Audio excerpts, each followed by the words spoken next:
एक बात बताओ, जब हम लोग क्वेश्चंस को सॉल्व करते हैं और क्वेश्चंस के सॉल्यूशंस हमसे नहीं होते तो हम क्या करते हैं? जल्दी बताओ, जस्ट मैसेज करो, कमेंट करो मुझे कि क्या करते हो। पहला, खुद ट्राई करते हो, और दूसरा कि हम सॉल्यूशन कहीं से देखने की कोशिश करते हैं, और तीसरा हम कोशिश करते हैं कि या तो बुक से देख लें या फिर ऑनलाइन यूट्यूब के थ्रू देख लें, और या फिर हम किसी से पूछ लें। ये तीन ही तरीके तो हो गए कि किसी बुक से देख लिया, किसी से पूछ लिया, या फिर हमने इसको खुद से ट्राई किया।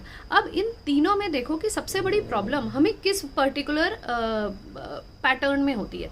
देखिए, जब हम क्वेश्चंस को खुद ट्राई करते हैं ना तो हमें समय ज़्यादा लगता है। अब हमारे पास तो समय रहता नहीं, हमें लगता है कि यार आराम से क्यों करना है, इसको जल्दी जल्दी निपटा देते हैं, कम से कम 5 क्वेश्चन हो रहे हैं, इसकी जगह 15 क्वेश्चन हो जाते हैं। लेकिन that is the wrong thing which you are doing.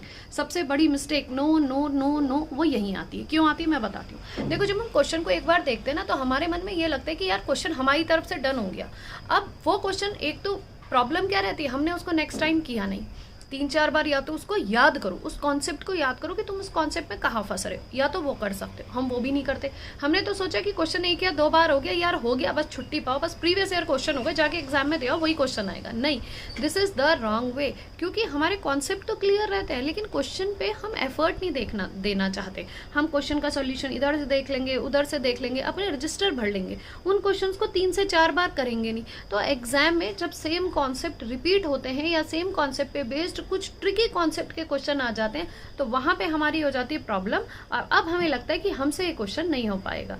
तो इसलिए सबसे बड़ी मिस्टेक आप लोग ये करते हो कि क्वेश्चन का एकदम से सॉल्यूशन देखने की कोशिश करते हो। वहां पे ये होता है ना कि जो चीजें आप थ्योरी की या थ्योरम्स की कनेक्ट भी करना चाह रहे हो ना, तो वो आप उस पर फेल हो जाते हो, आप कनेक्ट नहीं कर पाते हो, आप जो डॉट्स होते हैं वो नहीं मिला पाते हो। क्योंकि आपको तो सॉल्यूशन मिल गया, आपको तो परसी परसाई थाली मिल गई, आपको तो पता चल गया कि सॉल्यूशन कैसे होना है। तो that is the biggest mistake which you are doing in your preparation.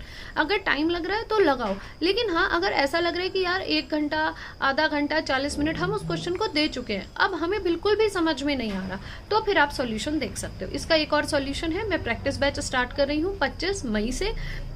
अगर आप चाह रहे हैं इस प्रैक्टिस बैच को ज्वाइन करना तो आप मेरे व्हाट्सएप नंबर 8860333838 से कनेक्ट कर सकते हैं, जिसकी मैं मतलब 30 डेज की क्लासेस लूंगी। अगर एग्जाम बिफोर एंड होगा तो क्लासेस दिन में 2 बार होंगी, जिस तरीके से आपकी 30 तक की क्लासेस, 30 मतलब आवर्स की क्लासेस कंप्लीट कराए जा सकें। और मोस्ट प्रोबेबली इसमें मेन फोकस ये रहेगा कि प्रीवियस ईयर क्वेश्चंस आप किस तरीके से प्रैक्टिस कर सकते हैं और किस तरीके से आपको क्वेश्चंस को थॉटफुली आपको सोचना चाहिए, और आपके एग्जाम के दिन की स्ट्रेटेजी क्या रहनी चाहिए, क्या प्लानिंग रहनी चाहिए, किस तरीके से जब फुल मॉक टेस्ट लगाते हैं या फुल प्रीवियस ईयर क्वेश्चन लगाते हैं तो उसमें आपको किस तरीके से प्लानिंग एंड प्लॉटिंग करनी चाहिए। तो ये सारी चीजें आपको सिर्फ और सिर्फ